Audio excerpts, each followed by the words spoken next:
Give Senator Wambua the microphone, please. Thank you, Mr. Speaker. Mr. Speaker, with the greatest humility to all my colleagues, I plead with us, please, let us do this process with the greatest humility. Let's just do this for Albert and for Kenyans who are watching. Let's just do this. Please, I plead with us. I thank you, Speaker. Now, honorable senators, if you look at the motion that we've just passed, it indicated that we are suspending the sittings for not more than 2 hours. We have already consumed more than 1 hour. It is your motion that you've passed, and therefore whatever is remaining must be transacted within the remaining minutes that we have. We can decide to make full good utilization of the few minutes remaining, or we can go back to where we've just been a few minutes ago. IG, you may proceed to take the stand.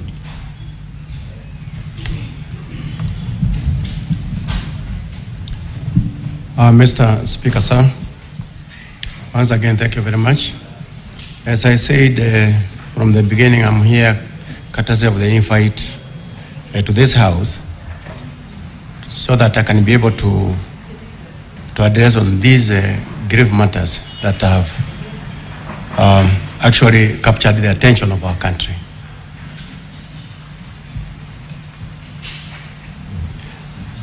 The National Police Service deeply regrets the unfortunate events that resulted in the death of Mr. Albert Ojwang while in police custody. The service extends its sincere condolences to the family and loved ones of the deceased during this difficult time. In line with our commitment to accountability and transparency, the service pledges full cooperation and support to the Independent Policing Oversight Authority, IPOA, as they undertake a thorough and independent investigation into the matter. In view of the above, the service wishes to provide the following chronology of events leading to the arrest of Mr. Albert Ojwang. The summary of incidents.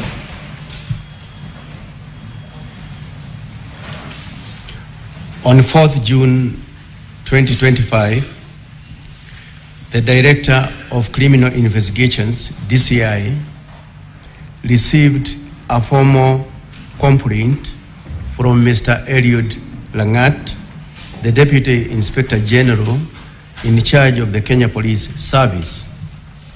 The complaint alleged that false and malicious information had been published against him in the X, that is formerly Twitter, social media platform. The posts claimed he was involved in corruption within the National Police Service. Specifically, the published information alleged that Mr. Eliud Langat had strategically placed his most trusted officers in charge of Directorate of Criminal Investigations, DCI, in DCI desks, occurrence book, that is the OB, desks and traffic chiefs, in order to control both revenue streams and intelligence flow. Additionally, another post depicted him alongside Mr. Joseph Chirchir, who is a senior officer stationed in Nairobi Area Command, under the caption, EACC investigating top cop after purchase of $2.6 million home in Dubai, accompanied by the DIG's photograph under the phrase, Eliud Langat Mafia Police. These claims were found to be defamatory and unsubstantiated and of significant public concern, thereby necessitating immediate investigations under the Computer Misuse and Cybercrime Act number 5 of 2018. The Director DCI immediately assigned the case to the Cybercrime Investigation Officers, composed of Corporal Abdurrahman Hussein, Police Constable Dennis Kanyoni, Police Constable Samuel Kamau, and the Police Constable Milton Mwansi. The same day, Mr. Hilary Mutai, Senior Superintendent of Police, who is the officer in charge Serious Crimes Unit, domiciled at the DCI, and the Police Constable Milton Mwansi visited Vigilance House, that is the police headquarters, to record the complainant's statement. To verify the claims, the investigating team wrote a letter to the Ethics and Anti-Corruption Commission, the EACC, to confirm whether Mr. Eliud Langat was under any investigation. Similarly, a request was made to the Communications Authority of Kenya, CAK, in writing to provide registrations, details, and preserve posts associated with the X account handle at Pixel Pioneerai, account name Pixel Pioneer. On 4th June 2025, CAK responded confirming that the handle was active and had 13,400 followers. On 5th June 2025, the EACC responded in writing confirming that Mr. Eliud Langat was not under investigation by the Commission. On the same day, the investigating team requested additional information from the CAK regarding another X account handle at Kevin Mwisicheles, account name Kevin Mwicheles. The CAK responded with the registered details and relevant posts of the account. Following the evidence analysis, the investigating team concluded that, number one, the EACC had not initiated any investigations against Mr. Eliud Langat, contrary to the social media claims. Number two, CAK reports linked the post directly to the identified suspects. Number three, there existed a prima facie case warranting the arrest of the individuals responsible for the false publication, contrary to Section 22, subsection 1 of the Computer Misuse and Cybercrimes Act number 5 of 2018.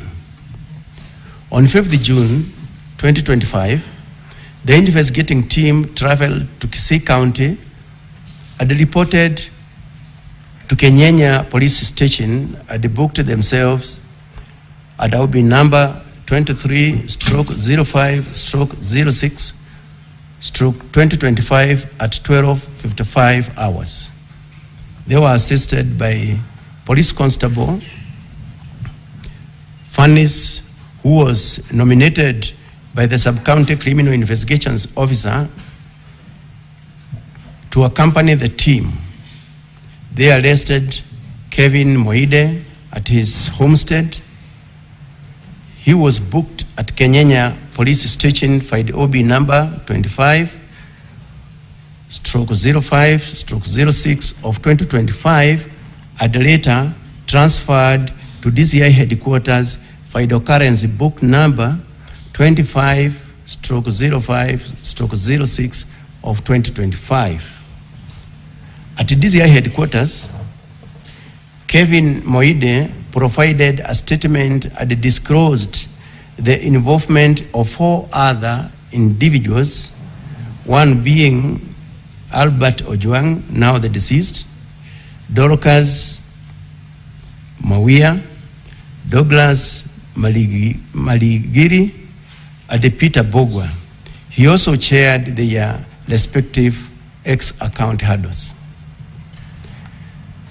The team's analysis of Albert Ojwang's X-account revealed that he had posted similar defamatory content, and consequently, on 7th June 2025, the investigation team traveled to Homa Bay County and reported to Mawego Police Station.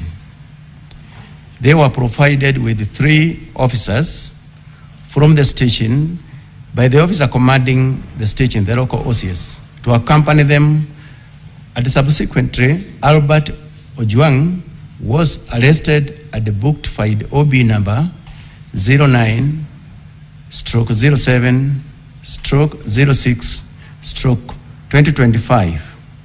His departure for Nairobi was recorded by the OB number 11/07/06/2025 in the same police station.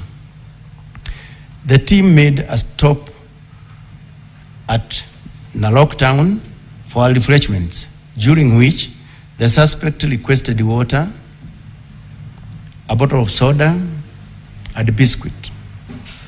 They arrived at Central Police Station in Nairobi at approximately 21:17 hours.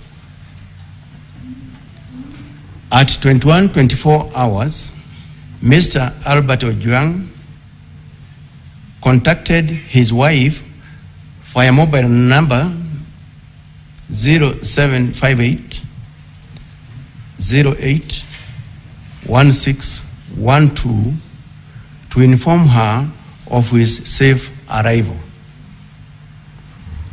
Chief Inspector Taram, the officer commanding station, that is Central Police Station, was contacted via mobile number 0722 919 880 and authorized the booking. At PC Mohammed Rashid, Hero Abdullahi booked the suspect into the cells after confirming his normal physical and mental state by the OB number 136/07/6/2025 at 21:35 hours. In the early morning of 8th June 2025, it was reported by the officers manning the report office desk at Central Police Station, Nairobi, that they found Mr. Albert Ojwang unconscious at the cells during a routine visit. He was rushed to Bagathi Hostel, booked by the OB number 09/08/06/2025 at 01:39 hours. Unfortunately, he was declared dead upon arrival. In light of the death in custody, the Independent Policing Oversight Authority, IPOA, was notified immediately to conduct a thorough, independent investigation. Additionally, to safeguard the integrity of the process and ensure full accountability, the following actions were undertaken by the Inspector General. Number one, the interdiction of the officer commanding Central Police Station, interdiction of the duty officer on duty in the night of the incident, the interdiction of the cell sentry on duty during the time, the interdiction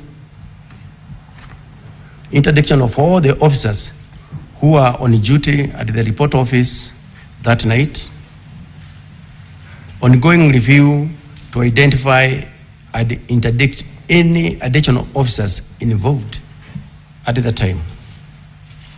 On 10th June 2025, a post-mortem examination of the late Mr. Albert Ojwang was conducted at the Nairobi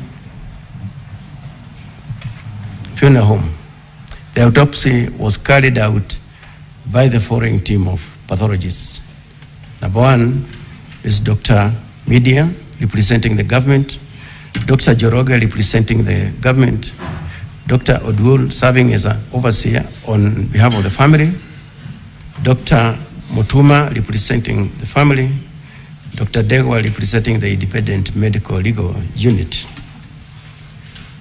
Following the examination of the body, they unanimously concluded that the cause of death was blunt force trauma, as evidenced by the following findings. Number one, head injuries, including internal bleeding into the head, features of the neck pressure, suggestive of compression or strangulation, multiple superficial injuries on the upper lips, lower lips, and trunk.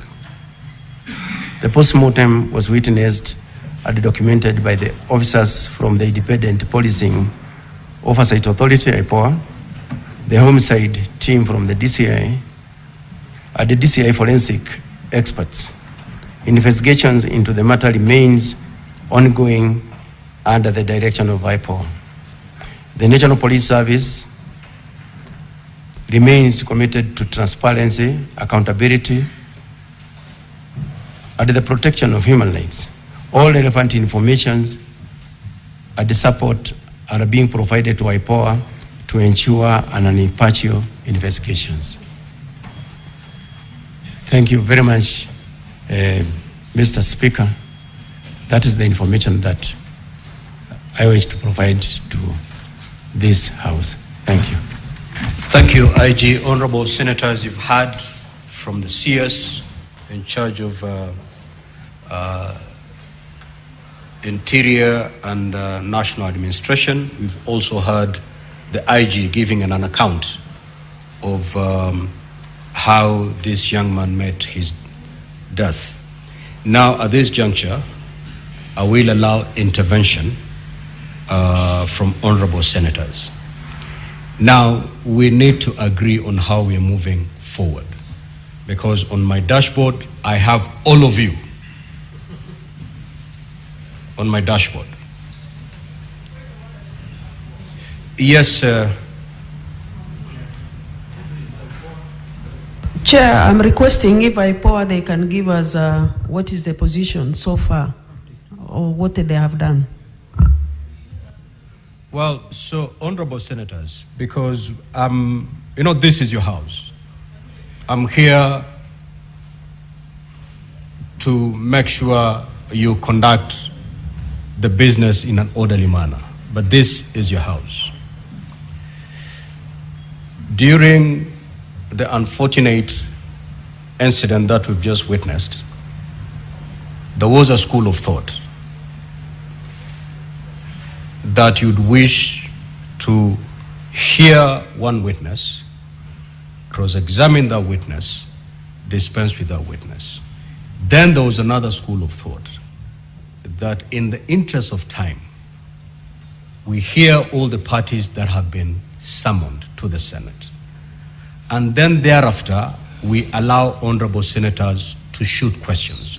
Because I may not have a question to the honorable CS, but my question may be directed to IPOA, for example. So we may agree to hear all the parties that are before us. And then if you take to the floor, you direct the question to the party that you feel your question would adequately be addressed. Could we have IPOA on the stand?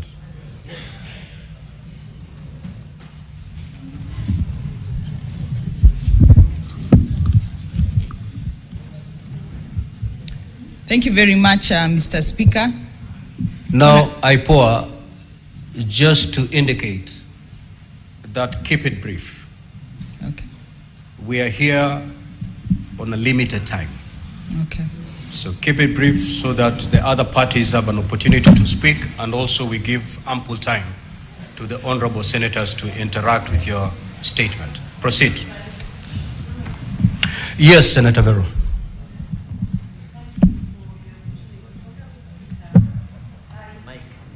Need the mic. Honorable Speaker, I just need a clarification from you, Chair, whether it's possible to extend by 1 hour, because we might not finish within the 30 minutes. Is it possible? Because the questions might not find time. The Speaker has discretion and... Standing orders, I have that power, Honorable Senators. Thank if you. you read Standing Order 38, Yes. I have that power. Thank you. But I can only exercise that power if the time that we have, Yes. I see it being utilized for the purpose that has brought us here. Most obliged. Thank you, Speaker. If that is proven to me, I will have no problem extending. Thank you. Thank I you, will Honourable never Speaker. extend even a minute for us to argue or to fight.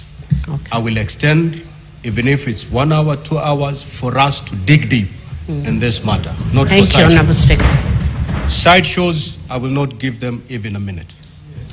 Proceed, IPOA. Thank you, Mr. Speaker, sir, and this honorable house. As I said, my name is Anne Wanjiku. I'm standing in for my chair, who is away on official duty. So I also wish to relay our condolence as the authority to the family of Mr. Ojwang. It was very unfortunate to lose such a young man, a professional with a very young family. So, Honorable Speaker, we have been mandated as IPOA to oversight police on issues of crime, criminal offenses, and the recent judgment by Mugambi J emphasized that IPOA has the sole mandate to investigate police on criminal matters. On regard to this case, Mr. Speaker, I'll give a brief of the facts that we have. From start, the DCI received a complaint from the DIG, Kenya Police, Mr. Eliud Lagat, through a letter referenced DIG KPS SCC POL Volume 2, 72, dated 4th June, where he alleged that he suffered continuous false and malicious publications on X account, formerly Twitter, with the username Pixel Pioneer, and requested investigations with a view to establish the person and motive behind it. On the same day, on 4th June 2025, the complainant was referred to Serious Crime Unit based at DCI headquarters for investigations. Through forensic analysis, they were able to identify the link used by the blogger and the person linked to the account as one Kelvin Moinde. On 5th June 2025, Kevin Moinde was arrested by DCI officers from the Serious Crime Unit at Gituki area, Bomachage, Borabu, and later escorted to Nairobi. He was placed in custody at Kamkunji Police Station, Nairobi. On interrogating the suspect, the officers established that one Albert Ojwang, herein referred to as the deceased, a resident of Leader Center within Homa Bay County, was a person of interest and therefore planned to arrest him. On 7th of June 2025 at around 8 a.m., team comprising of Sergeant Sigei, Sergeant Wesley Kipkorir Kirui, PC Dennis Kenyoni, PC Milton Mwanze, and PC Boniface Rabudo went to Leader Center in Homa Bay County and arrested the deceased at around 2:30 p.m. and took him to Mawego police station, and a letter in custody vide OB 10/7/6 of 2025. At around 3:54 p.m., the deceased was booked out via OB number 11/7/6 of 2025 and escorted to Nairobi, where he was booked at Central Police Station via OB number 136/7/6 of 2025 at 9:31 p.m. On 8th June 2025, according to the police signal, the deceased was rushed to Bagathi Hospital by police officers from Central Police Station, where he was declared dead and later taken to City Funeral Home. The authority learned of the death of Albert Ojwang in police custody on 8th June from the media, as well as through the police signal sent to the authority by the IG, and immediately commenced investigation. We have achieved the following tasks, Honorable Speaker. The scene was visited and documented for the purpose of preserving the integrity of the evidence, to establish the sequence of events, and identify any indicators of misconduct. Number 2, blood samples were collected from the scene, and blood spatter analysis was also done by our investigating officers. 3, all relevant police documents were collected from Central Police Station. The CCTV DVR was seized and forwarded for forensic analysis. Statements from all the 5 DCI arresting officers were recorded. A letter addressed to Bagathi Hospital requesting information on whether the deceased was treated at the facility was delivered. A reply is expected by 11th of June, that is today. The family of the deceased was contacted. Potential witnesses were also identified. The occurrence book records were obtained from Mawego Police Station.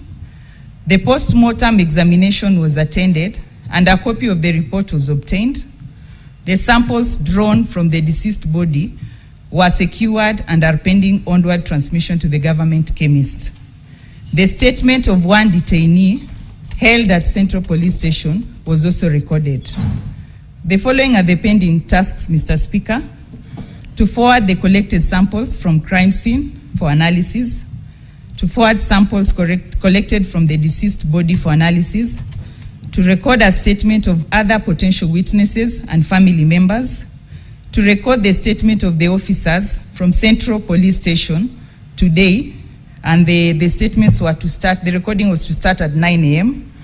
at our offices at the headquarters, collect medical documents from Bagathi Hospital, that is the feedback, and analyze evidence and also to generate a report on the same. The key findings: 1, that the CCTV systems located at OCS office had been interfered with. Number 2, that the post-mortem conducted on 10th June 2025 revealed the cause of death as head injury due to blunt force trauma, neck compression, and multiple subcutaneous bruises all over the body. This, Honorable Speaker, the autopsy report and our preliminary investigation rule out the theory of suicide. Thank you, Honorable Speaker. The National Police Service.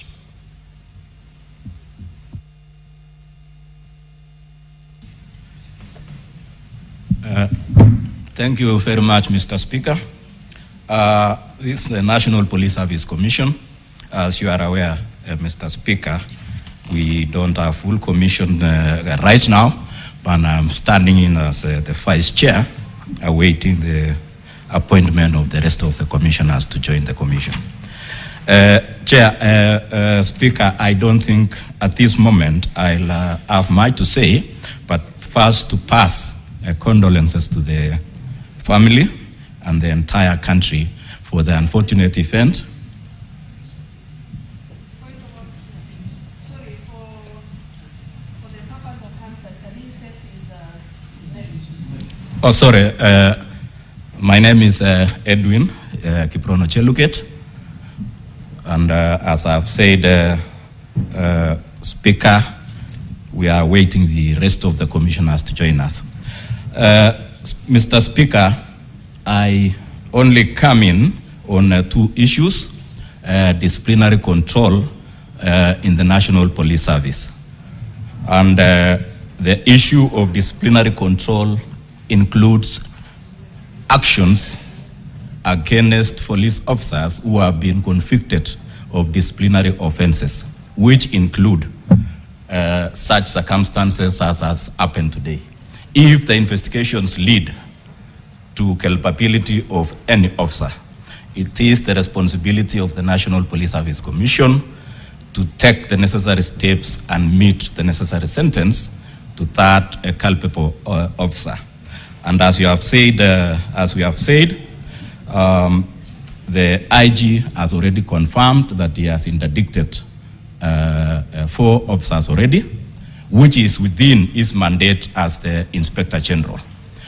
When the investigations are over, we will be able to receive that report, and whether it will result, depending on the participation of each of the affected officers, meet the necessary sentence or meet the necessary punishment in terms of whether it is a reprimand, whether it is a warning, whether it's reduction in rank, or whether it is a dismissal.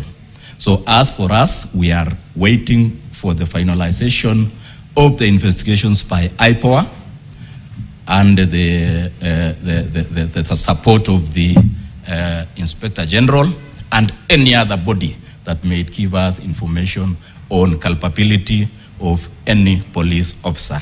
So at this moment, Mr. Speaker, we are waiting, and we hope the entire process will be open and transparent. Once we have all the facts, we will know which sentence to meet to which officer, and which officer is supposed to get what kind of sentence. I submit, Mr. Speaker. Thank you. The DCI.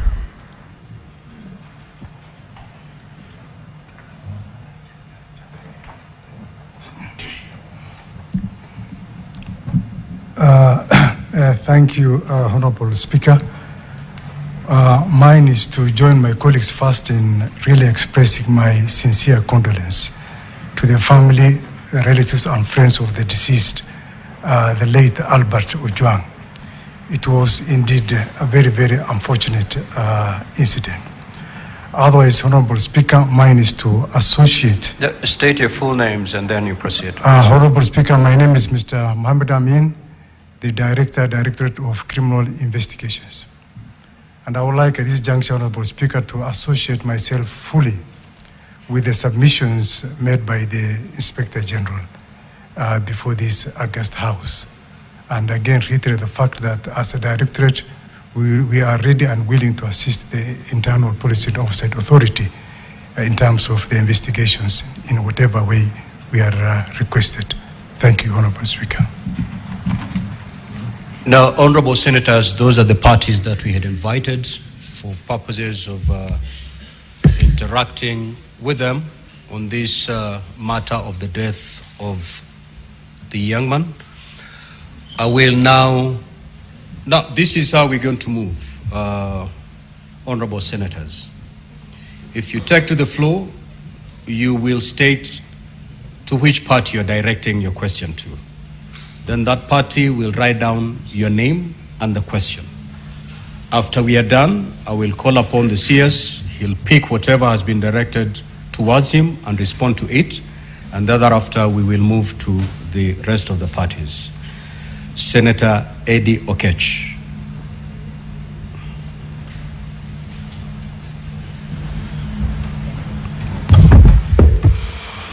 Mr. Speaker, my questions are two. And actually, Mr. Speaker, if you read my first question in this statement, it was very clear. And I'll repeat it for the purposes of the IG. Now that the CS has said that he has no eyes and he has no ears,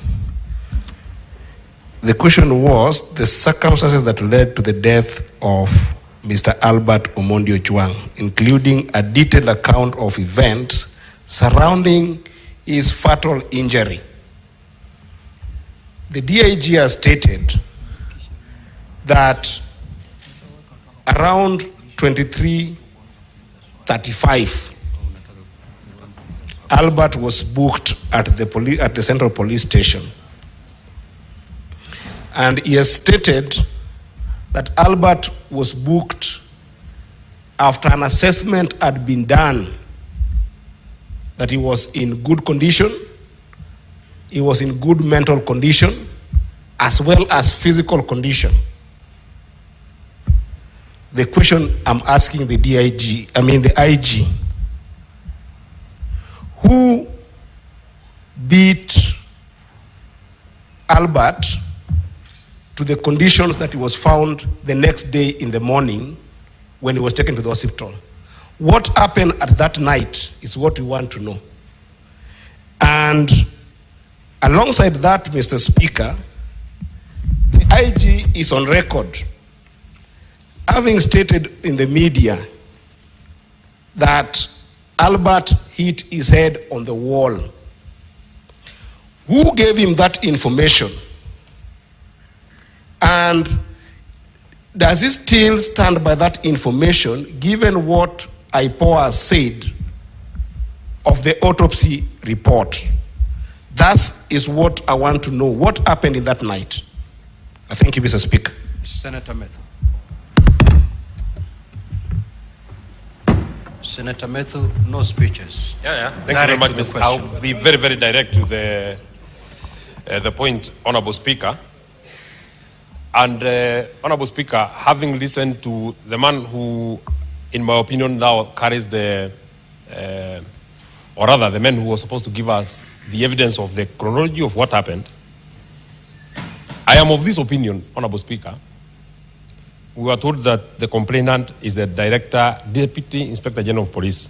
I'm of this opinion, Honorable Speaker, that from what the Inspector General of Police has said, it is my opinion that the evidence he has put together is the corrected evidence. And I'll give two examples of why I am of the opinion that the Inspector General wants to just cover his deputy. He says that, Mr. Speaker, he says that the complainant lodged a complaint on the 4th of June. There are 4 officers that he has said who were supposed to go, or rather, who were to take the statement from the Inspector General of Police. May I take you to the 5th of June when he has said 2 letters were made. One, they first received the response from the EACC on the 5th of June. They wrote another letter to the CAK on the 5th of June. On the same day, they received a letter from the CAK. Once they were satisfied that there is a case to answer, the officers went to arrest Albert. Now, Mr. Speaker, the officers arrived in Kisii at 12:55. Walking back, it is 307 kilometers from Nairobi to Kisii. If indeed they left Nairobi after they were satisfied, unless these letters were being done before government opens offices, I know that government opens offices at 8 in the morning. If they did a letter, for example, to the CAK at 8, and they got a response at maybe 8:15, if the government is so swift, then it means that they drove to Kisii in less than 3 hours. This, Mr. Speaker, cannot have happened unless there is further evidence that of how. No, we have been told that they didn't fly. We have been told that Senator they drove Methu, to Kisii. don't engage your colleagues, just proceed. Oh yeah, they drove all the way to Kisii. And they go to Kisii from what the Inspector General of Police has told us at 12:55 hours. Honorable Speaker, that already, there is a eyebrows that this evidence has been reconstructed. This is not original evidence. This is not a true record of what happened to Ojwang. And I am very sad that the Inspector General of Police, in my opinion, I'm giving my opinion, apparent who is here. Just ask your question. Yeah, so that is my question. My second question, and Honorable Speaker, I don't know why colleagues have a Order, honorable senators. Just one, let me just direct you. I will not take any points of order. We have just suspended the sitting. We are here not strictly enforcing the standing orders. Allow the honorable senators, you've made a basis for your question, proceed to ask the question. You know, Mr. Speaker, we are here because we want to know what happened to Albert Ojwang. If any information can help us know what happened to Albert Ojwang, then it will help us move. Maybe finally, may I know from the Inspector General of Police, once it was established in the morning that Albert was unconscious and he was being rushed to hospital, the choice of Mbagathi Hospital instead of Kenyatta National Hospital, just a question to maybe to help in the investigation, because I've seen from Central Police Station to Kenyatta National Hospital via Hospital Road is 5.1 kilometers. To Mbagathi is 5.8 kilometers via Valley Road. Mr. Speaker, I would have imagined that there are better facilities and there are better facilities at Kenyatta National Hospital, and being a hospital that is nearer the Central Police Station, Honorable Speaker, I would have expected that is where Albert would have been taken. Thank you. Senator Osotsi.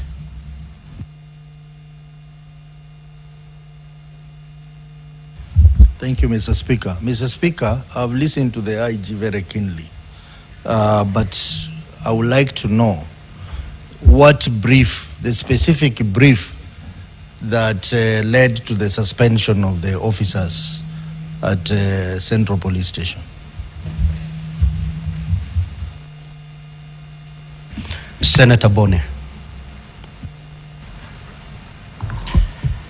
Mr. Speaker, my first one is to CS Murkomen.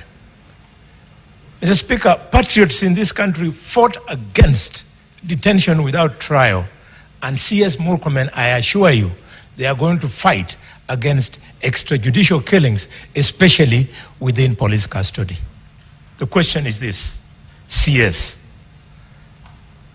The Deputy Inspector of Police, Mr. Eliud Lagat, went against the provisions of Chapter 6 of the Constitution, went against the provisions of the National Police Act, specifically Section 17, and in general, the Leadership and Integrity Act. You, as a member of the National Security Council, where you sit together with the IG, both of you are present here. Why have you found it difficult to advise the necessary authorities that Eliud Lagat be dismissed from service? My next question, Mr. Speaker, is to to the IG Kanja. IG Kanja, Kenyans who know you, we have a lot of respect for you because you are the officer, unknown to some people, who defeated the terrorists at Dusit 2 Hotel. We know you as a serious police officer. We've been wondering why these killings under you, and now that Lagat is the person we have found to be who he is, we can now very well see who has been undermining you. I therefore want to appeal to you. Tell this country, a spokesman by the name of Mushiri Nyaga, the police spokesman, he misrepresented material facts. He attempted to conceal this killing. He went and interfered with the circumstances of the crime by stating that Omondi Ojwang hit his head on the wall. IG Kanja, why have you not arrested him? He has information which in his statement under arrest will help to point fingers at who gave him this deliberate statement so as to do what I have said above. Finally, Mr. Speaker, back to Kanja and or Amin. IPOA has now told us the names of the officers from DCI who went to Migori to go and arrest Ojwang. Can you tell the country how it came to pass that Ojwang was moved all the way, Ojwang,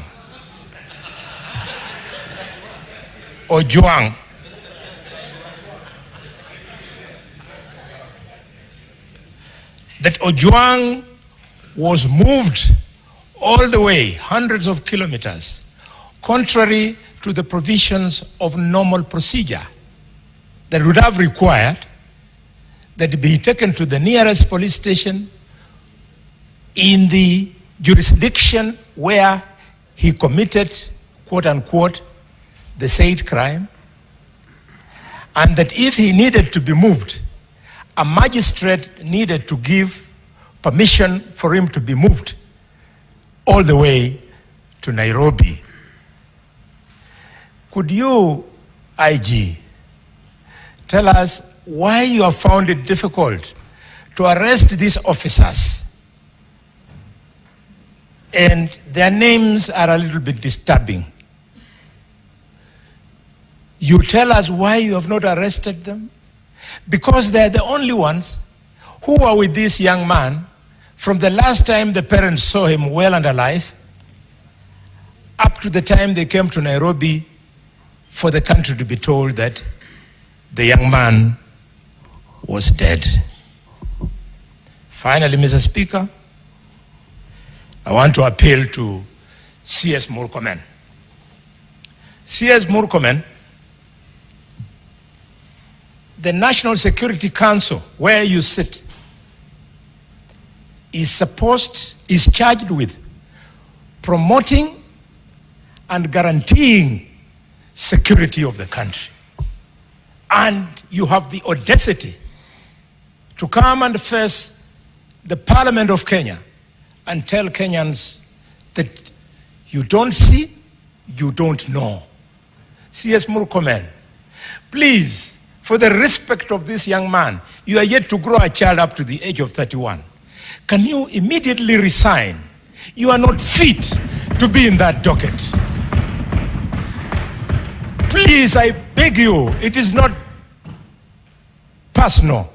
And if you think I'm joking, you are a well-read man. You know that in 2011, in Tunisia, a street hawker by the name of Mohamed Baouzi was killed.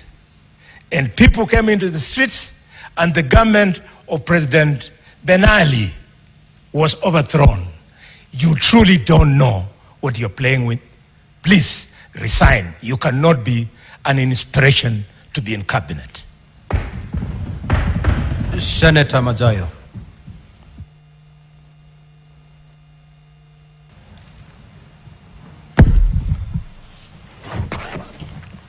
Asante mstahiki Spika. Swala langu la kwanza linakwenda kwa Inspector Generali. Inspector Generali, nataka atueleze wazi kabisa ni kwa sababu gani kulikuwa kuna lazima ya kwamba huyu mtu aliyeshikwa kule Homa Bay, huyu Ojwang, sorry my brother Kajwang, huyu Ojwang aliyeshikwa kule kwa Homa Bay kuchukua safari ya masaa mengi kama hayo mpaka Nairobi, kulikuwa na sababu gani hapo katikati ya kwamba ni lazima aje Nairobi? Swala la kwanza. La pili, nataka kujua ni kwa sababu gani alipokuwa amefika Nairobi kulikuwa na wale mapolisi waliotangulia kuingia ndani ya cell na kuharibu zile CCTV ziko pale ndani, ili chochote kitakachofanyika pale ndani, atakayeingia na atakayetoka hataweza kuonekana katika ile kamera. Ni nani waliofanya kitendo kama hicho ambacho kiliweza kupoteza ile CCTV isiweze kuona ni nani aliyeingia ndani ya ile cell ambayo Ojwang alikuwa hapo. Na hatimaye mwisho, ile CCTV ambayo ingetusaidia wale watu waliingia pale ndani, wewe mwenyewe ukiwa kipaumbele ukisema ya kwamba pengine huyu alijigonga mwenyewe akafa. Nataka kukuambia ukweli wa mambo ni kwamba hakuna binadamu ambaye yuko ndani ya cell anaweza kujigonga mwenyewe mpaka akajiua unless alikuwa na akili punguani. Kwa hiyo nataka kujua wale walioingia, wale mapolisi walioingia pale ndani na wakamuua Ojwang ni kina nani? Tunataka kujua. Asante Bwana Speaker. The Majority Leader. Mr. Speaker, I have followed the presentation from IPOA, who are the constitutionally charged body with investigating such incidents. However, I found their answer to be a bit too vague, Mr. Speaker, because of no specific reference to certain critical things that the country wished to know at this particular time. It will help this country, Mr. Speaker, to appreciate if in the course of their investigation they have been able to establish, because you've seen the list of the interdicted officers, the OCS, the officers who are on duty, Mr. Speaker, and now this morning, IPOA has just listed the names of the officers who went all the way to Homa Bay to pick Mr. Albert Ojwang. Mr. Speaker, from IPOA's records and the investigation, wouldn't it have been beneficial if the representative, the vice chair from IPOA, would have let this House and the country know whether, in accordance to their investigation, by the time Albert Ojwang arrived at Central Police Station, what was his state, Mr. Speaker? Second and most importantly, where are these officers, both the OCSs, Mr. Speaker, not both actually, the DCI officers that picked him and the officers who interacted with Albert Ojwang in the course? Have they recorded their statements, Mr. Speaker? And by when do we expect that we will see, Mr. Speaker, the conclusion of this investigation, the closure of the file, forwarding to DPP for people to be charged, Mr. Speaker? If I could get those three specific items, Mr. Speaker, then I will appreciate and know that for sure something is being done to give justice to the family of this deceased young man. I thank you, Mr. Speaker. Senator Kajwang. Mr. Speaker, for the record, the name Ojwang in Luo means abandoned, neglected, and raised in hardship. And clearly, you can see it has come to be true in the case of Albert that we are talking about today. Mr. Speaker, can the Inspector General of Police withdraw and apologize in this House for the assertions that he made through the formal communication by the National Police Service that Ojwang killed himself? Mr. Speaker, in my culture, suicide brings stigma, and the IG of police has brought untold suffering, stigma to the family of Ojwang by purporting that this gentleman killed himself when the autopsy clearly reveals that he was killed in the hands of police. Can you direct the IG to apologize and withdraw on the floor of this House on the strength of the autopsy report? Mr. Speaker, secondly, there are many good officers in the National Police Service. We must agree, all the members of Senate here have one or two police officers assigned to them. And I think generally they are people of good conduct. But there are few bad apples, Mr. Speaker, that need to be fumigated. And that is where the National Police Service comes in, and the CS for Interior. has a CS done any policy directives in writing pursuant to Article 245 to deal with those bad elements? Mr. Speaker, further, if you pursue the proximate cause theory, it was a complaint by DIG Lagat that led to the arrest of this young man in Lida, in Mawego, and that led to his death. Mr. Speaker, why is DIG Lagat still in office when it is his complaint that triggered the chain of actions and reactions that led to the death of this young man? Can the Inspector General tell us why?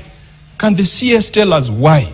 Because you cannot be in office still having authority and power, and you are the person who is being investigated. Mr. Speaker, I said there are many good police officers.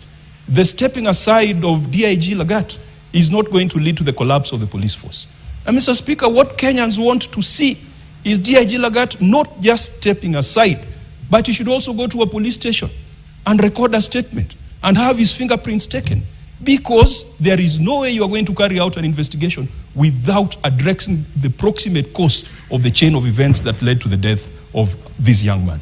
Mr. Speaker, we have been told that there are other suspects that were mentioned. There was Kevin, who was taken to Kenyanya and ultimately, I think, ended up in Kamukunji. What is the status? Are they still alive? Kevin, Dorcas, Peter, Douglas, Albert is dead. What about the other 4 that were adversely mentioned? Can the IG assure this House? And in fact, Mr. Speaker, we might need to issue habeas corpus so that they can be produced and we confirm that they're alive, because one of the co-accused is right now lying at the city mortuary. Finally, Mr. Speaker, the CS has pointed us to Article 245. And Mr. Speaker, the CS is an illustrious former member of this House. I have a lot of personal respect for him. We are friends, we are age mates, and I believe we operate at the same intellectual bandwidth.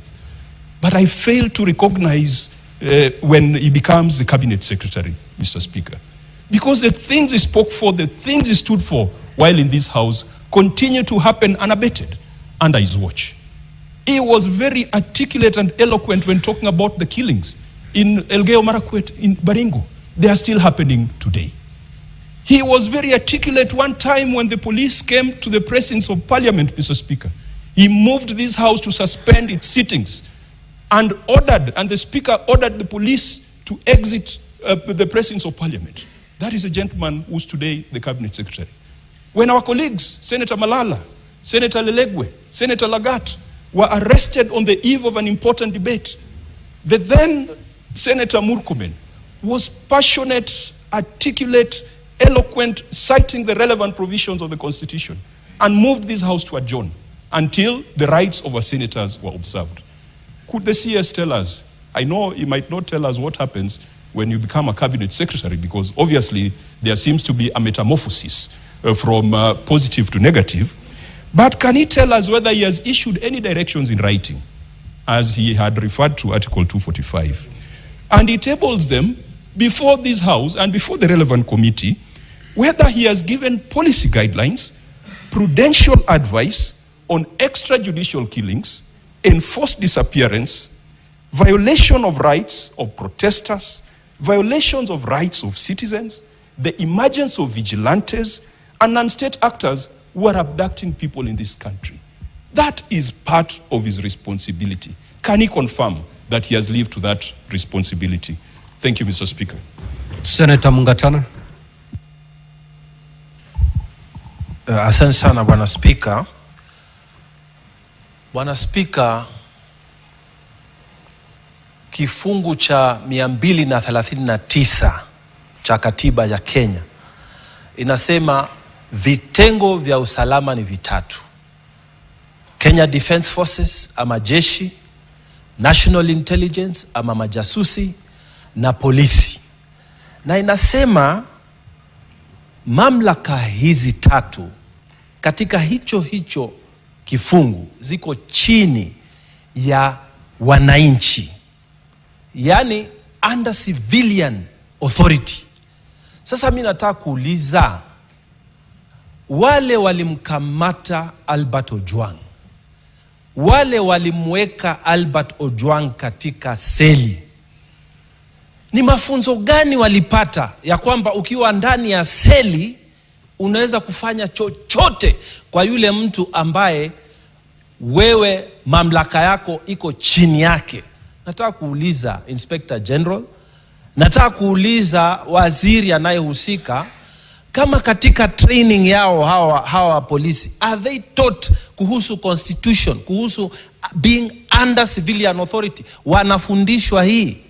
Ya pili, mawakili wote ambao washawahi kusimamia wateja wao ambao wanashtakiwa na kesi za jinai, ukienda kwa police station pale mbele, Bwana Speaker, ukitaka kuona mteja wako yoyote, ni lazima ujiandikishe kama wakili. Ni lazima useme ni nani unamuona. Sasa mimi nataka kujua siku ile Albert Ojwang alishikwa, na kawaida ukiingia pale vitu vyako vyote vinatolewa, ID yako, kila kitu inawekwa mahali kando. Wewe unaingia kwa seli peke yako na nguo zako. Swali nataka kuuliza, polisi watuambie, Inspector General, walikuwa watu wangapi katika ile seli? Kwa sababu huyu mtu tumeambiwa amepigwa ama amekufa kwa sababu ya maumivu aliyopata. Sasa either alipigwa na wale wenzake ambao walikuwa wako hapo ndani, ama alipigwa na polisi ambao walipata nafasi ya kuingia. Kila mtu ambaye anaingia pale lazima jiandikishe. Tunataka kujua IG wa polisi, ile kitabu ambayo ukitaka kuingia kwa seli unaandikishwa, kiko wapi? Na ni askari gani walipewa nafasi ya kuingia? Na ni watu wangapi walikuwa ndani ya sel ya Albert Ojwang? Haya maswali tunataka yajibiwe. Wakenya wanataka kujua ni nini iliendelea usiku huo ili asubuhi huyu kijana awe amefariki. Asante Bwana Speaker. Senator Mogeni. Yes, thank you, Mr. Speaker. Mr. Speaker, the people who have appeared before us this morning have sworn, I believe Mr. Amin swore through a Quran, and the others lifted a Bible. And when I had read a Quran, sometimes the Quran strongly condemns murder. And the Bible says, Murkomen, you are Christian, it says, thou shalt not kill. So this matter is painful. This is an extraordinary sitting. Mr. Speaker, the people who started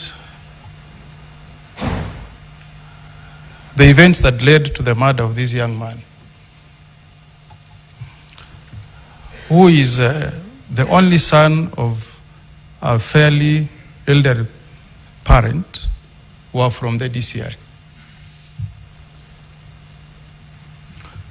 And when you was picked from Homa Bay, I believe he was first taken to DCI. And Mr. Amin, I want to look at you, and you are a Muslim, and you have children. All of you have children. I also have children. Nobody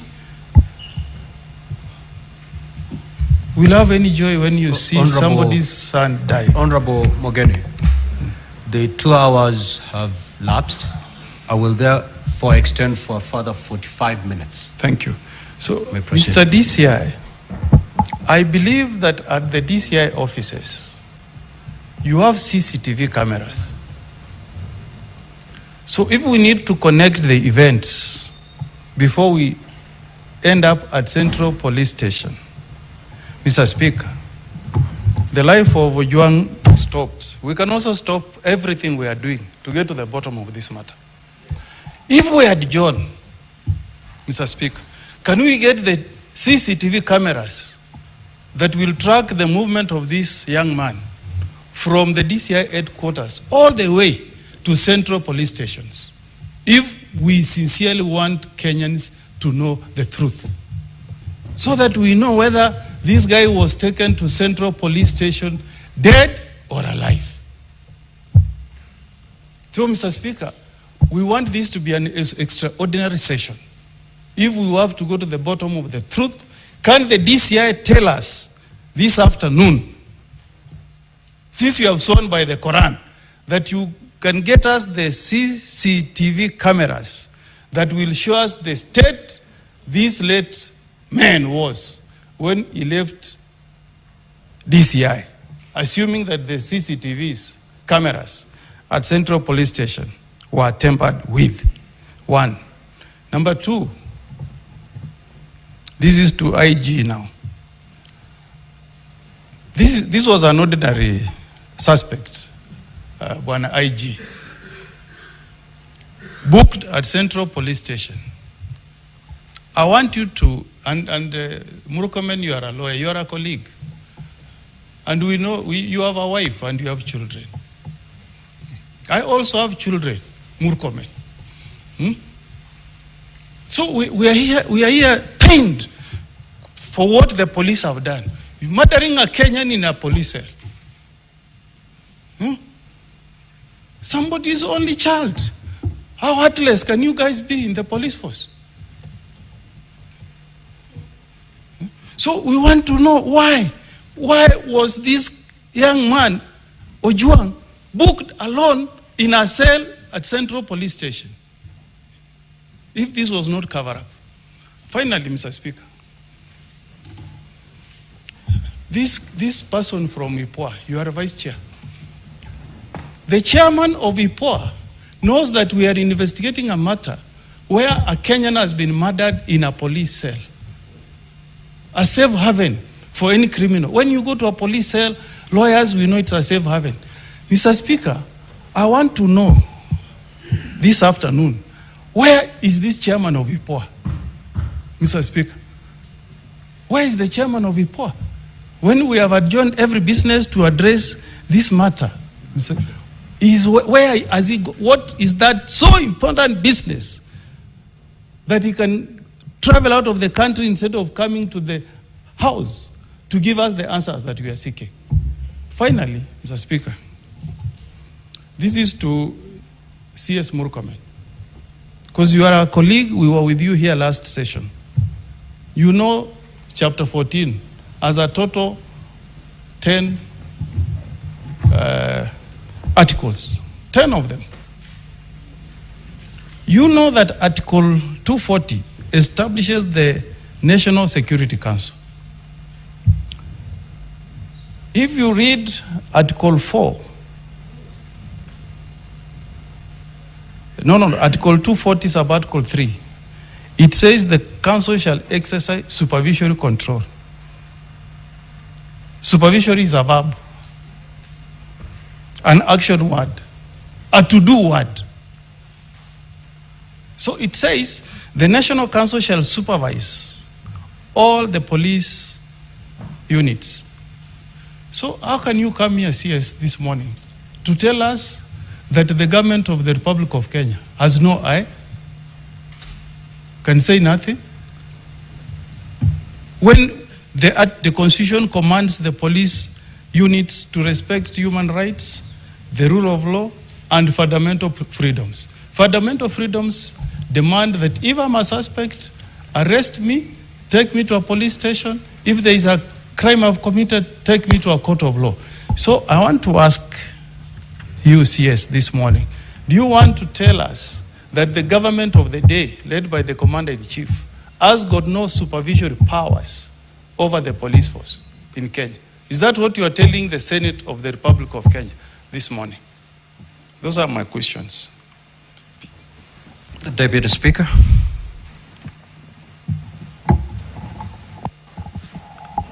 Honorable Speaker, I did want to join my colleagues in addressing this matter. And Mr. Speaker, the report that the DCI officers who brought Albert Ojwang to Nairobi, and the report that he was safe and his body was okay, was of good health. I want to ask IPOA, because they have agreed with that report. And also they have made a conclusion at the end of the day that Albert Ojwang did not commit suicide. They have already concluded to that bit.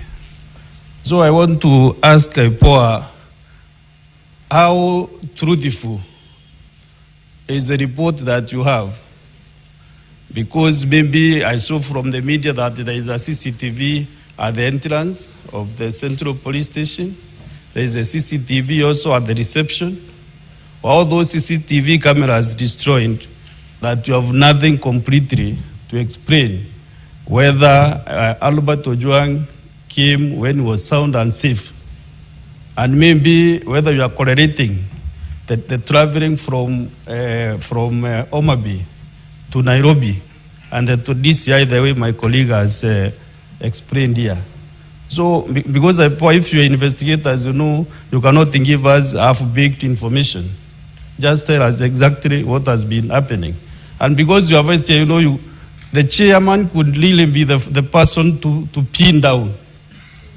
But because you are the vice chair, there are some things maybe even you have not privy to what is happening. Where is the chairman? Where is he that he cannot attend this important session? That the Senate of the Republic of Kenya has stopped all business to handle this matter since yesterday, Mr. Speaker. We spent actually the whole afternoon yesterday, today morning, we are ready to stop any business. I was to travel actually to my county. I have suspended everything that I was to do, either personal or official duties, so that we can handle this matter. Mr. Speaker, you can even decide we'll do it even in the afternoon. We are not in a hurry. We want to stop this thing once and for all. We want to help Kenyans. We want to help the government of Kenya to function. We can only help if we deal with the officers working for the government. Maybe the person at the helm might not be aware of what is happening, but we can only deal with issues affecting Kenyans if we handle officers of government to task. Let them explain. If the officer will say, I was given the authority to say this or to do this by another officer who is there than him, we want to go that level, Mr. Speaker. Therefore, my colleagues agree with me that we can suspend all business. Actually, the order number 9 was a report from liaison officer. Mr. Speaker, I'm not ready to move that order until we get clear information from this team which is here. We are not in a hurry.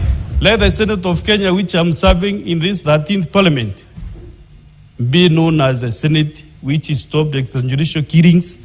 Mr. Speaker, 4 years ago we lost a very young man, not a sniper, Daniel Mudeini, sniper from Meru. Up to date, that guy has never been buried because we are waiting for investigations to be concluded. We lost another gentleman, Mwenda Mbijewe, in 2016. Up to date, we have no traces of Mwenda Mbijewe.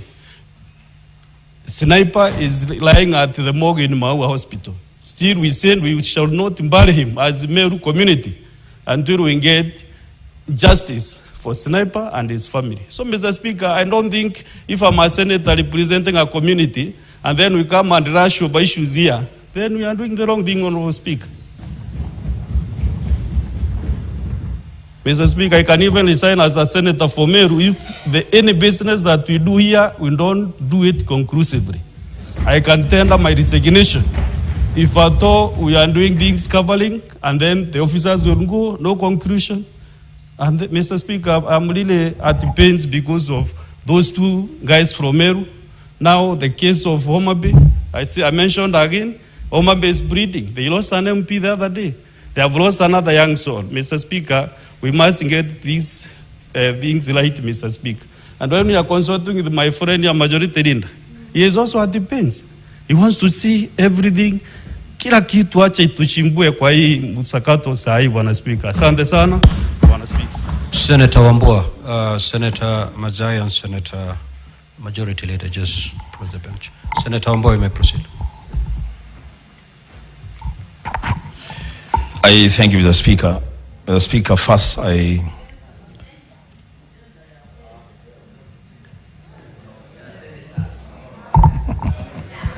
Just proceed, Senator Wambua. Thank you, Mr. Speaker. Mr. Speaker, first of all, I want to register my displeasure want to register my displeasure, Mr. Speaker, with the absence of the IPOA chairman in these proceedings. And I will say this for the record,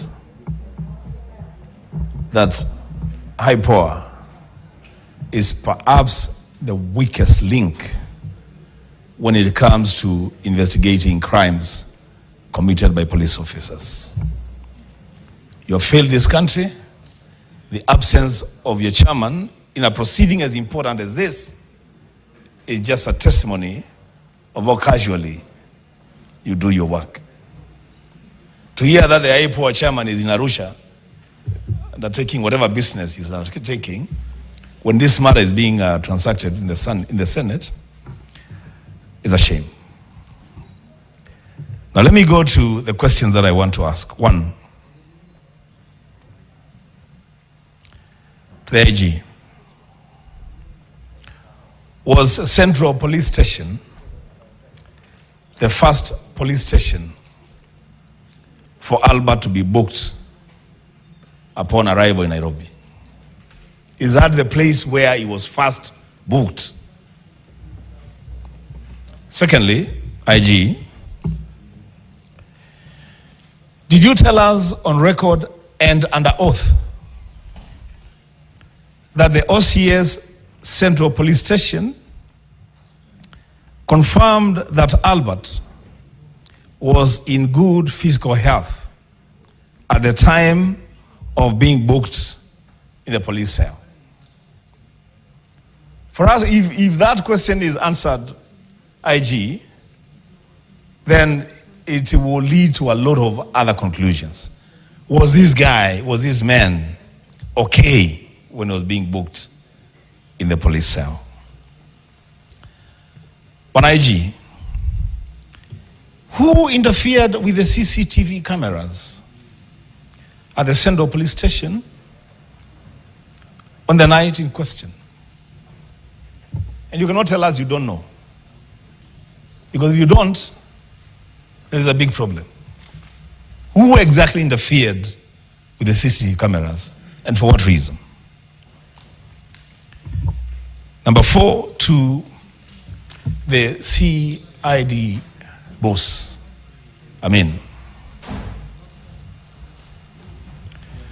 What is the fate of the arresting officers? Where are they? Where are your arresting officers? We have been told that the officers that just booked in a suspect at the Central Police Station have been suspended. You've been told they have recorded statements. What about the arresting officers? Where are they? You have given us their names. Are they still in service? Perhaps pursuing the next suspect. Where are they? And it is at that point, Mr. Speaker, that I must put it straight to the CID boss. That Kenyans have a big problem with officers from your unit. A big problem. In fact, I will say it on record in the Senate, that the operational tiff between your officers and regular police officers is a source of serious concern to the security of this country. You cannot tell us that officers who just received a suspect are being suspended from service, and that the officers who did the arrest and transported a suspect all the way from Awego to Nairobi, we don't know where they are.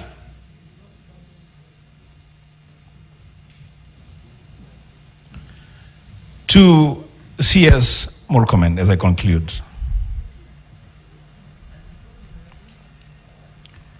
you are our colleague. So much so that we actually even have you in one of our social forums where we discuss our social issues as colleagues. My brother, when the country was faced with similar circumstances while you served with us here, you took a very firm position. I remember the day when you seated there, really digging into the character of then Regional Commissioner Natembeya, because you believed that he was doing certain things that were not right for Kenyans. To hear you today, Senator C.S. Murkomen, say that you have no eyes on matters security is a big betrayal to what we as leaders stand for. It's actually a shame. C.S. Murkomen, you can and you must do better. On this one, you can and you must do better. You must be the first person demanding answers before we even bring you here.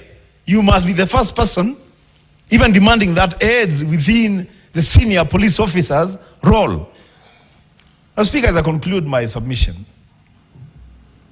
this matter, and I have seen you have called our leaders. I don't know, maybe you consulted on the issue that I want to raise. Now, Speaker, this matter is so grave and so important that we cannot limit time for this. If it means that we spend the whole day today here dealing with this matter, so be it. So be it. A life has stopped inside a police station. For the first time, I'm now being confronted with admissions from police officers that a police station is a scene of crime. And that crime is murder. Mr. Speaker, this is a serious issue.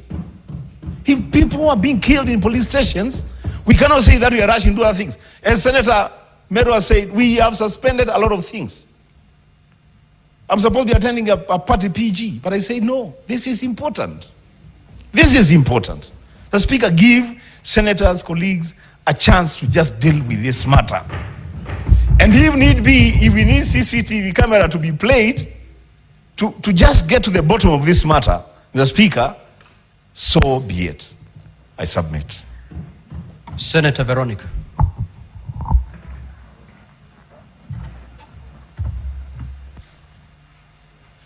Thank you, Honorable Speaker, for the opportunity. And I want to thank the CS for coming in promptly to respond to issues that arise on your desk. Issues of serious urgency and serious emergency in our country. Honorable CS, I want to take you to Article 244 before I get into the questions, the specific questions of this matter. The Article 224 lays down the objects and the functions of the National Police Service. Honorable CS, I'm very concerned that, number one, under Article 244, sub-articles C and D, the National Police Service is supposed to comply with constitutional standards of human rights and fundamental freedoms of Constitution 2010, and D, to train staff to the highest possible standards of competence and integrity, and to respect human rights and fundamental freedoms and dignity. And I want to remember the police officers who served during our days in the university.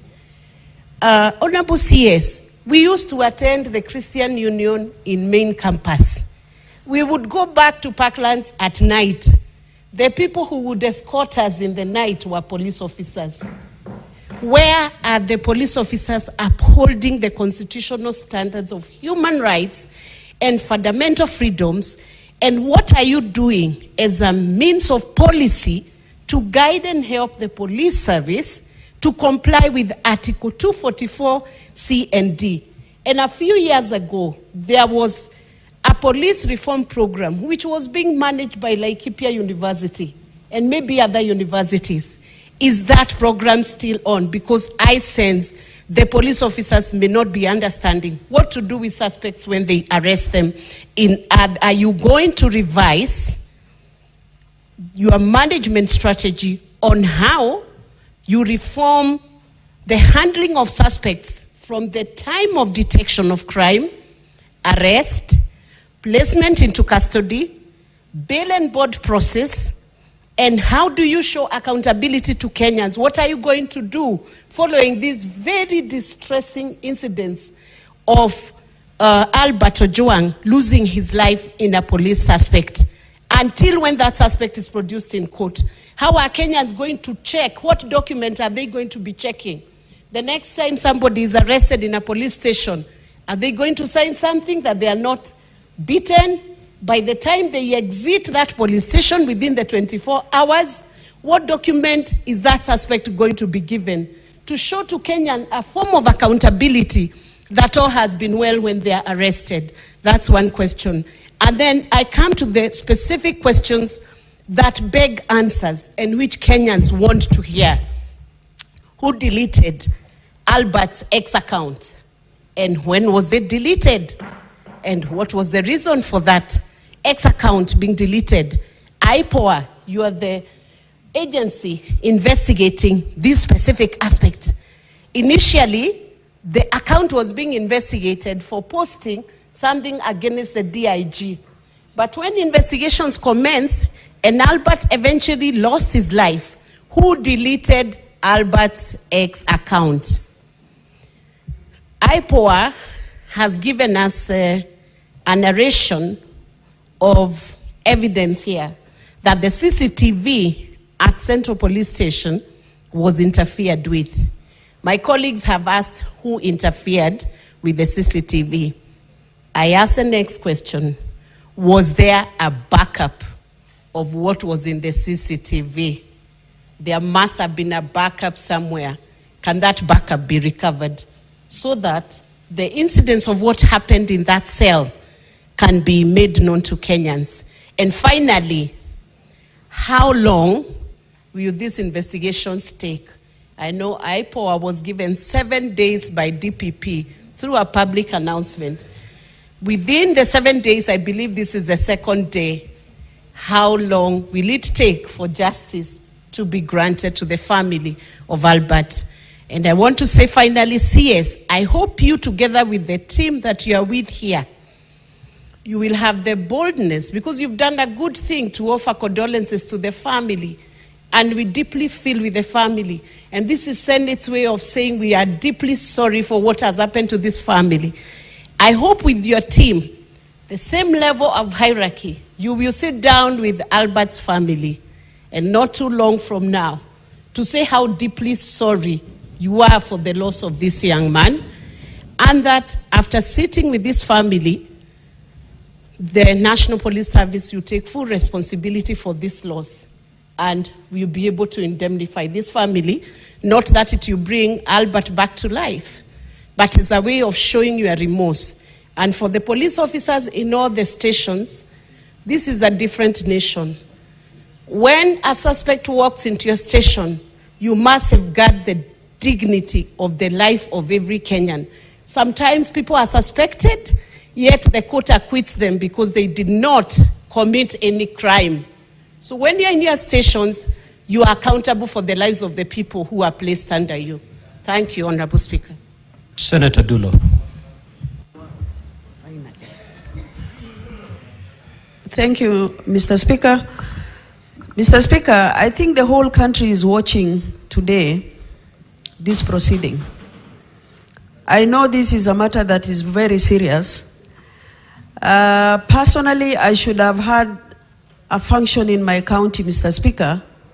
Through your instruction, I had to cancel my function today in Isiolo County to be here to listen to this proceeding and also contribute to it. Mr. Speaker, I want to ask IG and the team. We have been told that DIG wrote to DCI to carry out investigation. Can we be provided with all documentary evidence from the letter written by DIG the result of CA, the result of autopsy, all the findings, all those documents must be submitted to this House for thorough interrogation. That is number one. Number two, Mr. Speaker, there is tendency of actually, in the case of cybercrime, where individuals commit crime, they are transported all the way from where the crime is committed to Nairobi, where taxpayers' money is spent, police officers are sent, vehicles are fueled. I have a case in my county, Mr. Speaker, a young girl by the name of Samira. She actually was arrested in Mombasa, brought to Nairobi to write a statement. From Nairobi, she was taken to Isiolo to write a statement. She has a young baby. Mr. Speaker, her telephones were taken 3 months ago. Up to now, they were not returned to her. Is there a law that says when somebody is arrested, for example, in Mombasa, she should not be tried there? She should be brought to Nairobi or taken wherever police want to take them. That is number one. Mr. Speaker, I am not happy with the position given by IPOA. Of course, they have had their findings. What action or instructions have they given out as far as their preliminary investigation is concerned? Mr. Speaker, I think this is a very serious matter as far as cybercrime is concerned, where individuals actually politically also fix each other. And this is a matter I would ask CS Murkomen, even if it means actually amending the law that governs cybercrime, something has to be done so that we correct that situation where our kids, where politicians also fix each other, that the law must govern that particular act properly. I thank you. Senator Abbas. Thank you so much, Speaker. Honorable Speaker, mine I think is very short. I want to ask one question to the the IG, and I think that it has been asked many times. One IG, there is a police station in every part of this country. What has necessitated people to be driven for 370 kilometers? You don't trust your officers in the other places? Two, did the DIG who complained about Albert write a statement? And if yes, where is the statement? Can it be submitted to this council? Four, the IG, Kenyans seek protection from police when they have a problem. They run to police stations. The same police stations is where people die now. Can you advise Kenyans where we can run to for security? I want you to tell these Kenyans that now that the police stations are not safe, then where do you go next? Thank you so much, Madam Speaker. Senator Haji.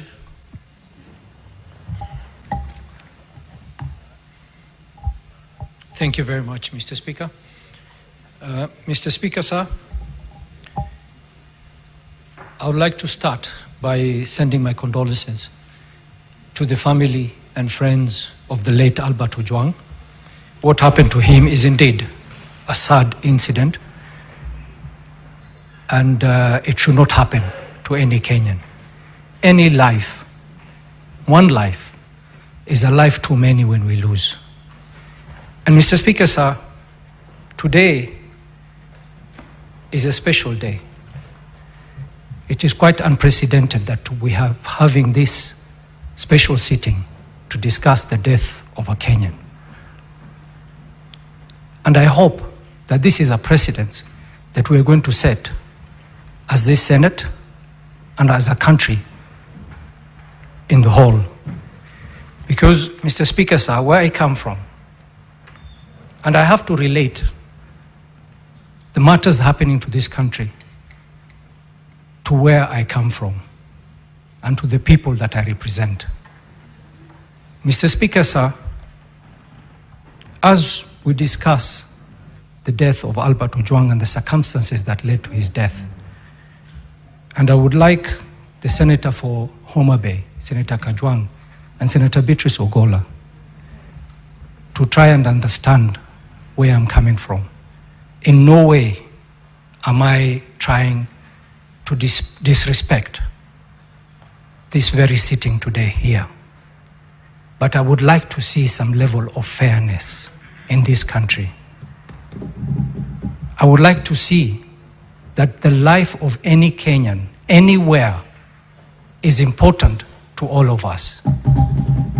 Mr. Speaker, sir, last week, the Senator of Turkana stood on the floor of this House with a statement inquiring about the death of 40 fishermen who were killed and left in the lake, and 4 other individuals who were detained and then killed thereafter. And not a single senator requested for a special sitting for those 44 individuals. Not a single senator. Not this country begged for questions about the death of those individuals. Not the main media, not even on the social media. So it begs the question, are there some Kenyans who are more equal than others? Are we to believe that we are brothers and sisters, or cousins in that matter? Or maybe there are cousins who are more equal than others? Or is a death of a young man such as Albert Ojwang an opportunity for political expediency? Whether on the main media or the social media? And you know, Mr. Speaker, people will label me whatever they want to label me. They would say I am part of the system, that I am a brother to so-and-so. But Mr. Speaker, I was a patriot of this country before I came to the Senate. I was a patriot before any of my relatives living is serving in any part of this government. I was a patriot, and I have personally fought for this country. I have personally put my life on the line for this country. So whether I'm related to anybody, it is not the issue here. The issue is, as a country, can we be so sincere to each other and agree that we are brothers and sisters? Or tell us of certain regions that there are people who are more brothers than we are. And Mr. Speaker, when I sit here and I listen to senior citizens, senior senators speak on the floor of the House, and then remind this country of the Arab Spring, I have tremendous respect for Senator Dr. Boni Khalwale. I have tremendous respect for him. He's a leader in this House. I have tremendous respect for Senator Wambua. But they both mentioned the Arab Spring. Senator Wambua yesterday, today Senator Boni Khalwale, reminding us as a country of the Arab Spring, reminding the youth of this country about the Arab Spring. What happened subsequently after the Arab Spring? Any of those countries, mention them. Have they benefited in any way? Constantly reminding the youth of this country that you have an option, and that option is the Arab Spring. Look at the Arab Spring. Take an example from them and superimpose it on this country. Mr. Speaker, sir, that is very unfortunate. We shouldn't be going that way. Mr. Speaker, sir, we must remember that any seeds that we sow today, we will reap the results not far too long. If we want to sow the seeds of disconnect, of inequality, of some regions being better than others, it will be very unfortunate, and we will continue in that path. I would want to beg this House. I have a case of 6 youths in Garissa, 6 youths between the age of 18 to 21, who were brutally murdered on the road in Garissa, brutally murdered, execution style, told to bend down, kneel down, and shot in the head, in the back of the head. Until today, it's been 2 years. Until today, we don't know if it's whether it is a security apparatus who killed them, or it was a criminal organization that killed them. We don't know. We don't know. But we've not had, not the human rights organization, not the civil society, not the media houses, have ever decided to pursue justice for those 6 people. If this continues, some of us, or some senators here, will feel disconnected from the rest of the country. And we will not feel for the pain of some people, which will turn us to less of a human. We all believe that a life, any life, is important.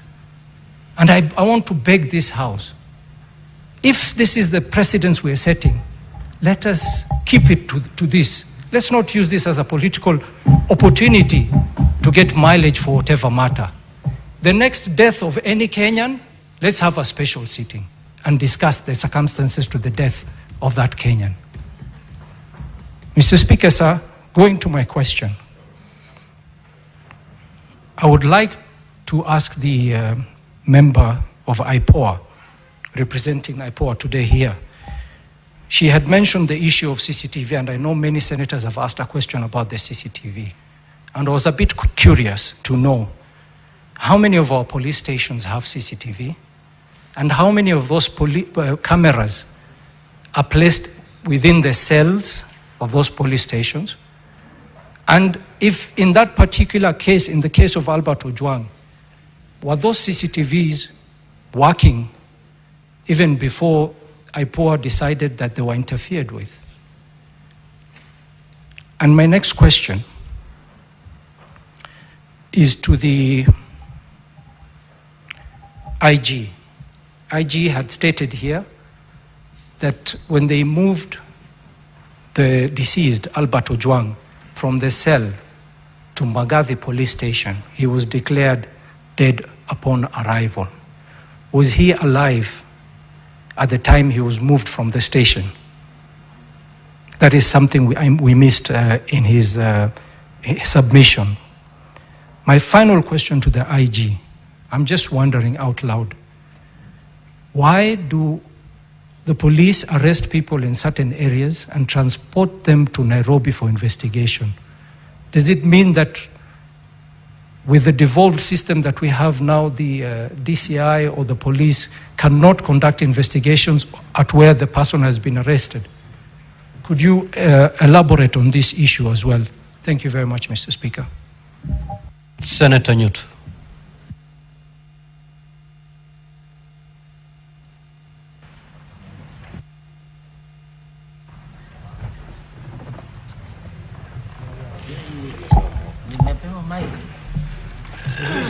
Thank you, Mr. Speaker. I'll be very fast in my questions.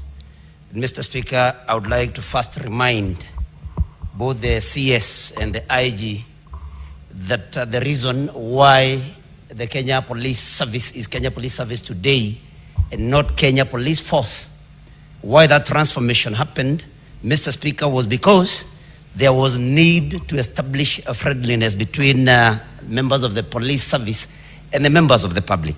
And what we are seeing here, Mr. Speaker, is that members of the public now increasingly will find the police very hostile, and they may not even be able to collect information from members of the public. Why I say this, Mr. Speaker, is because the speed at which this particular complaint against Albert Ojwang was executed, the investigation, a mere 3 days and every investigation had been done and arrests made. Mr. Speaker, this then shows that the police and those serving in this service have become very special people. And Mr. Speaker, when we are talking of, somebody who, Ojwang, whose only crime was making allegations on social media, that is X, and investigations were carried out in that type of speed, while we have Ojwang who is now lying dead, and the police have actually no substantive results of this investigation. They have not been able to indicate who committed this particular crime. Mr. Speaker, we must ask ourselves very many questions. Now, Mr. Speaker, the IG should tell us why Ojwang was held in a cell alone. Because the problem that we have here of identifying who committed this crime, we have it because there is no particular eyewitness to what was happening what happened in that particular cell if this murder happened in the cells. And so, Mr. Speaker, the IG must tell us why Ojwang was held all alone in a cell. Because had he been held with other cellmates, then of course we would be able to get information from the other cellmates that they would have been with. My question to the CS is, Honorable Murkomen, does DIG Lagat have to be in office? Would the whole police service crumble just because DIG Lagat steps aside?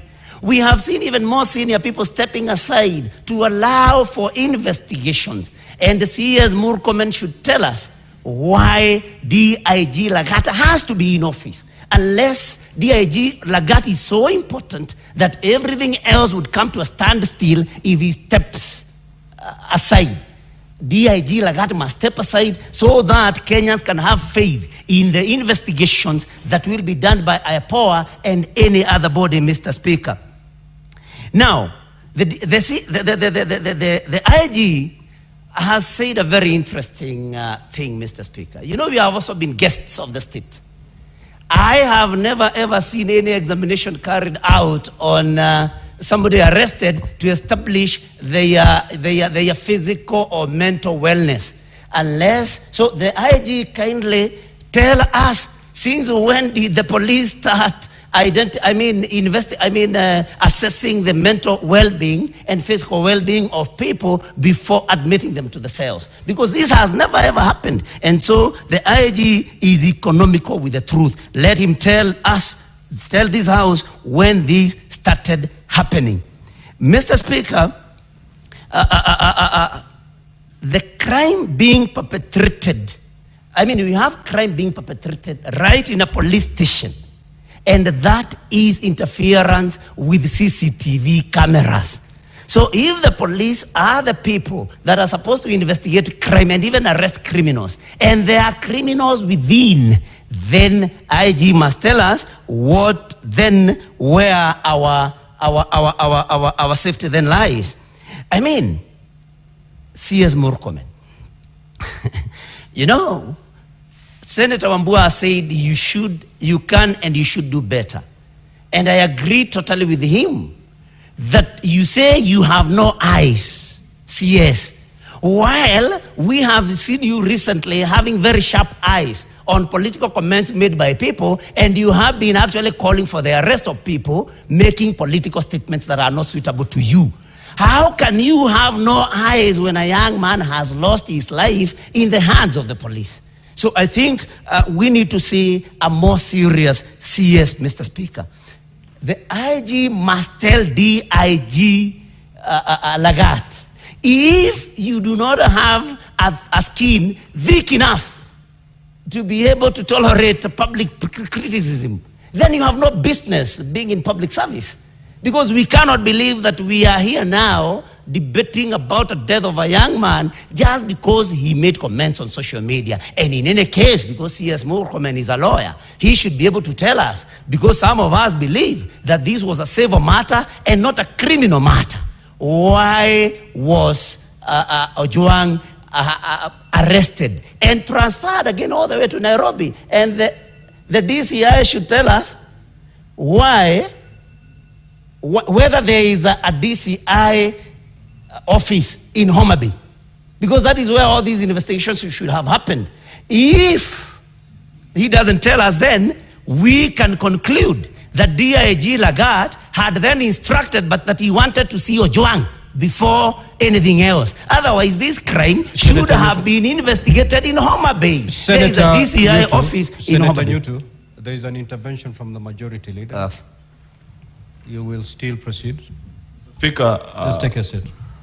Mr. Speaker, it is now 12:57, and I'm worried because we are running out of time before we can hear any single response from the parties that are before us. Will it be in order? Senator Fernandi, this is not a point of order. It is a point of intervention. I was very clear. Proceed. Just proceed. Mr. Speaker, whatever I will say will benefit many people, including Senator Cherargei. So I don't know why, Mr. Speaker, because I want to request, Mr. Speaker, that because there are many of our colleagues that have not had an opportunity to speak on such an important matter, that we transact this business in the afternoon as well, with your permission. I know there is a technicality, Mr. Speaker. I know that there is a technicality because the motion lapsed at some point. But if you so permit, Mr. Speaker, we could still come back with a motion in the afternoon at 2:30 so that we revert back and we listen to the statements. That's my humble pleading to you, Mr. Speaker, because you are out of time. Now, honorable senators, it is now 1 minute to 1 p.m., which is the time for the House to adjourn. Looking at the business that still lies ahead of us, we certainly cannot conclude in less than a minute. I will therefore be amenable to allow this debate to proceed at 2:30. And therefore, at this juncture, honorable senators, we shall resume normal sitting of the Senate. We proceed to adjourn and then come back at 2:30.